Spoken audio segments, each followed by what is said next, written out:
Today we are discussing about this most important Power BI entry questions asked in the TCS company. So one by one we will see. Move to the next page. So first question is difference between calculated columns and measures. This is a common question. So we will give the answer like that. Calculated columns works on row context and measure works on the filter context. आपको तो पता है कि calculator columns जो है रो bye रो work करता है. Suppose दो कॉलम्स मेरे पास प्रेजेंट है, यूनिट प्राइस एंड क्वांटिटी. तो मेरे को टोटल कॉस्ट निकालना है तो हम इजीली वहाँ से निकाल सकते हैं. यहाँ पे एक मतलब measures work on the filter context. Filter context means column based. Suppose मेरे को पर्टिकुलर सेल्स कॉलम का मेरे को टोटल सेल्स निकालना है तो हम उस पर्टिकुलर कॉलम को यूज़ करके हम सेल्स निकाल सकते हैं. Calculator columns occupy space in the model and measures D not occupy space in the model. जब हम कैलकुलेटर कॉलम यूज़ करते हैं तो क्या होता है कि एक कॉलम न्यू कॉलम जनरेट होता है इन डेटा मॉडल, एंड उसकी वजह से क्या होता है कि मेमोरी की स्पेस जो है वो बढ़ जाती है. एंड मेजर्स वो क्या होता है कि स्पेस नहीं लेता है. It is dynamically occupied. Calculator columns will exist physically in the data model, so we can create relationships with this column, and measures do not exist in the model, so we do not create relationships. जब calculator column use करते हैं तो क्या होता है कि हम मतलब जो भी नया कॉलम क्रिएट होता है तो उससे क्या होता है हम रिलेशनशिप्स बना सकते हैं उस कॉलम को यूज़ करके. बट मेजर में वो पॉसिबल नहीं है बिकॉज इट इज़ डायनेमिकली मतलब it's occupy on the fly. वो हमें कॉलम वहाँ पे नहीं दिखेगा बट वो रिलेशन मतलब डायरेक्टली हम कार्ड पे उसको मतलब यूज़ कर सकते हैं. So calculator columns can be used for slicers whereas measures cannot used in slicer. मतलब स्लाइसर में हम वो जो नया कॉलम क्रिएट हुआ है वो हम स्लाइसर में पुट कर सकते हैं, बट मेजर जब हम बनाते मतलब तब क्या होता है कि स्लाइसर हम वहाँ पे यूज़ नहीं कर सकते. Scenario for calculator columns you may have like a sales data set and you need to column to categorize sales amount into high medium and low. तो मतलब मेरे पास कुछ सेल्स की रेंज है और मेरे को उस रेंज को हाई मीडियम एंड लो में कन्वर्ट करना है तो हम उस कैलकुलेटर कॉलम यूज़ करके कर सकते हैं. बट सिनेरियो मतलब क्या होगा कि जब हम मेजर्स यूज़ करते हैं तो तब हम ऐसे कर नहीं सकते, बट हमें ना मतलब डेट की रेंज दे सकते हैं. मतलब you want to calculate the total sales for a selected date range of filter context. That is the answer of this question. Moving to the next question. Second, how will you perform your Power BI reports performance? इसका answer हम ऐसे देखेंगे कि first we will check the data type of all the columns of various tables that are loaded in the power B I are assign properly और not. जब भी हम मतलब पावर BI डेस्कटॉप में जब हम मतलब टेबल लोड करते हैं तो क्या करेंगे, सबसे पहले सब कॉलम का डेटा टाइप देखेंगे उस प्रॉपरली है कि नहीं, तो उसको प्रॉपरली हम मतलब देंगे डेटा टाइप. उसके बाद फिर deletion of all unnecessary columns present in the different tables. जो भी अननेसेसरी कॉलम्स है उसको हम हटा देंगे जब हम पावर BI डेस्कटॉप में इंपोर्ट करते हैं. We can decrease the number of rows that you are pulling from the source with the help of aggregation or by limiting the number of rows from the source itself. मतलब हम possible होंगे तो हम रोज़ को delete करते हैं, नल को replace कर देंगे और बहुत सारे एग्रीगेशंस थिंक करेंगे उस पर्टिकुलर कॉलम पे और उस टेबल पे. That's it. एंड उसके बाद फिर we can select the auto generated date and time calendar. हमें मतलब सेटिंग में जाके ऑप्शन में जाके डेटा लोड में जब जाते हैं तो वहाँ पे क्या करेंगे, डिसेलेक्ट करेंगे डेट एंड टाइम को. और ऐसे भी कर सकते हैं कि सेग्रीगेशन कर सकते हैं. मेरे पास सपोज डेट एंड टाइम का कॉलम से उसको डेट को हम डिवाइड करेंगे, डेट एंड टाइम को डिवाइड करेंगे और जस्ट डेट रखेंगे और डेट को क्या करेंगे उसको डेटा टाइप दे देंगे डेट बोल के. So that's it. Moving to the next question. Third, top strategies to optimize the power BI report performance. तो सबसे पहले क्या करते हैं कि use measure instead of calculator columns. जहाँ पे भी अवॉइड हो सके कैलकुलेटर कॉलम को हम अवॉइड करेंगे और मेजर यूज़ करेंगे. क्या होगा कि इसकी जो साइज़ रहेगी पावर BI डेस्कटॉप की मतलब रिपोर्ट की, तो वो क्या होगा मिनिमम रहेगा, है ना.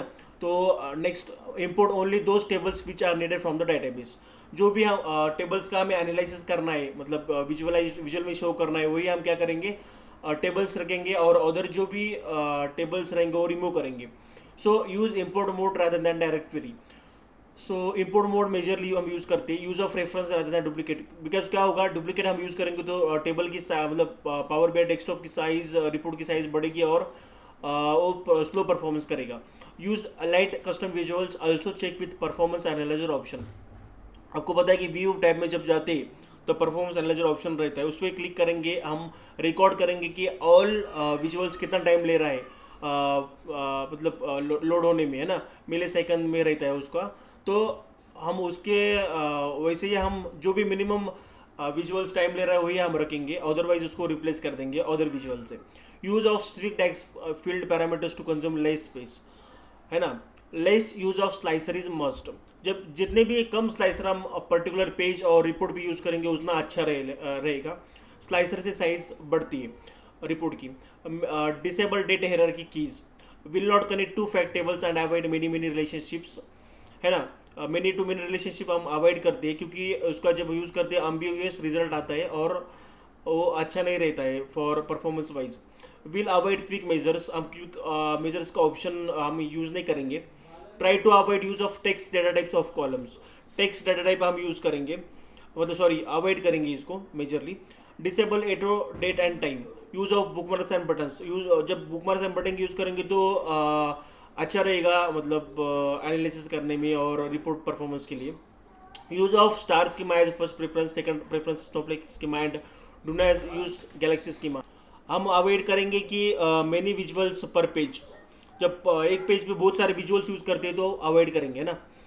Enable date incremental refresh for large data sets, suppose मेरे पास लास्ट 10 ईयर्स का डाटा है in power BI desktop tables में, बट क्या होगा जब हम वो यूज़ करेंगे तो परफॉर्मेंस बहुत डिक्रीज हो जाएगा। इसके लिए हम क्या करेंगे कि लेटेस्ट जो भी 3 और 4 ईयर्स का डाटा अवेलेबल है इन पर्टिकुलर टेबल, सो वही हम उस पे हम एनालिसिस करेंगे। We use incremental refresh here. Use DAX variables to simplify calculation and improve performance, हम डैक्स वेरिएबल्स का ज़्यादा से ज़्यादा यूज़ करेंगे, उससे क्या होगा कि परफॉर्मेंस इंक्रीज हो जाएगा। Moving to the next question, fourth, how many types of relationships in the Power BI in the data model? So there are the 4 types of relationships used while creating a data model in the Power BI. So one to one relationships, one to many relationships, many to many relationships and many बहुत सारी मतलब 4 प्रकार के हैं यहाँ पे। तो हम ये मैनी टू मैनी अवॉइड करती है और मेजर 90% जब हम पावर BI रिपोर्ट पे काम करते हैं तो majorly one to many relationship ही काम में आता है। सो यहाँ पे एग्जांपल्स भी दिए कि जैसे कि देख सकते हो। Moving to the next question, what are the types of filters available in the report? So हम बोलेंगे कि there are 3 types of reports are available. So visual level filter, page level filter and report level filter. Visual level filter मतलब क्या रहता है कि only one visual chart और table we use. Purpose इसका रहता है कि to filter data shown in a specific visual without affecting others on the same page. Bar chart showing sales only for the east region, है ना, मतलब हम east region slicer में जब सेलेक्ट करते हो तो क्या होगा, फिल्टर में सब सेलेक्ट करेंगे तो क्या होगा, बार चार्ट में जस्ट हमें ईस्ट रीजन का ही डेटा दिखेगा, वो भी पर्टिकुलर एक ही विजुअल पे। पेज लेवल फिल्टर मतलब all visuals on report page, जितने भी पेजेस रहेंगे उस पर क्या होगा, मतलब मेरे को पर्टिकुलर पेज पे ही मेरे को फिल्टर लगाना है तो हम लगा सकते हैं ना। यहाँ पे रिपोर्ट लेवल फिल्टर में all visuals across the entire report, all pages पे उसका इफेक्ट होगा। जब भी हम स्लाइसर और फिल्टर में कोई भी चीज़ सेलेक्ट करते हैं, रीजन सेलेक्ट करते हैं तो क्या होगा, उसका पूरे टेबल पे नहीं सॉरी पूरे रिपोर्ट्स के पेजेस पे इफेक्ट होगा। That is the things. Moving to the next question, six question, good practices in the power BI। तो इंटरव्यू पूछेगा कि प्रैक्टिसेस क्या रहेगी इसके। तो डेटा मॉडलिंग हम यूज़ करेंगे, use star schema, avoid direct queries if possible. Naming convention देंगे, use meaningful names for the tables and columns and measures. Reduce data set size, remove unnecessary columns and rows. Use measure instead of calculator columns for better performance. Fourth steps like use of variables in the DAX to enhance readability and performance. That is the 5 points we can able to give the answer. Move to the next question, 7. If an Excel file contains multiple sheets, how will you import all them in a Power BI desktop? सबसे पहले क्या रहेगा कि क्या करेंगे, first we must copy all the multiple CSV sheets into one folder and import that folder in the Power BI and click on the combine files. All data will combined and load into Power BI. मतलब एक ही folder बनाएंगे और हमें जो भी CSV files हमारे में मतलब अलग अलग रिपोर्ट में और अलग अलग फोल्डर में चले गए तो उसको एक ही फोल्डर में रखेंगे और उसको बाद फिर पावर बाय डेस्कटॉप में लेके उसको कंबाइन फाइल्स करके हम पावर बाय डेस्कटॉप में लोड करेंगे. That is the things. Move to the next question 8. How will you join two tables with the help of DEX function. Basically we join two tables with the help of merge functions. हम merge function और merge queries का help लेंगे. उसके बाद फिर वहाँ पे हमें natural inner join, natural left join, natural outer join जो भी हमें जैसे कि हमें आउटपुट चाहिए वैसे हम दे सकते हैं ना. यहाँ पे दिया है कि left table right table, left table right table. So we will use this join function in the merge query. Move to the next question. Difference between star schema and snowflake schema. We have star schema. We have a central fact table surrounded by the dimension tables like a point in a star schema. Its denormalized structure simplifies the queries and enhancing performance. Perfect for scenarios where querying speed is paramount, creating a galaxy of data accessibility. मतलब star schema easy रहेगा. Majorly 90% company में star schema ही use करते हैं. उसमें एक fact table रहता है और surrounded many dimension tables present रहते हैं. सो फैक्ट टेबल को फॉरेन की बोलती है और जो भी डायमेंशन टेबल्स है उसको प्राइमरी की बोलती है. प्राइमरी मतलब डायमेंशन टेबल्स को प्राइमरी में कनेक्ट करेंगे है ना. So that is the star schema. Snowflake schema takes a different approach, break down dimension tables into normalised sub dimensions. This structure hierarchy resembles a snowflake, offering a more efficient use of storage space, ideal for scenarios where data integrity and storage optimization are top priorities. सो इसमें भी same रहता है कि one fact table रहता है और many dimension table रहती है और जो भी डायमेंशन टेबल है और अदर डायमेंशन टेबल को कनेक्ट रहती है और वहाँ पे हियरार्की रहती है. मतलब जैसे कि कैटेगरी सब कैटेगरी जैसे हियरार्की रहती है ना वैसे भी वहाँ पे हियरार्की रहती है. So this is thing. Last question. What is the purpose of group by feature in power BI and how it is used. Group by function हम इसलिए यूज़ करते हैं कि allow user to group rows in a table based on one or more columns and perform aggregations. Aggregation में हम sum average on the grouped data पे use करेंगे.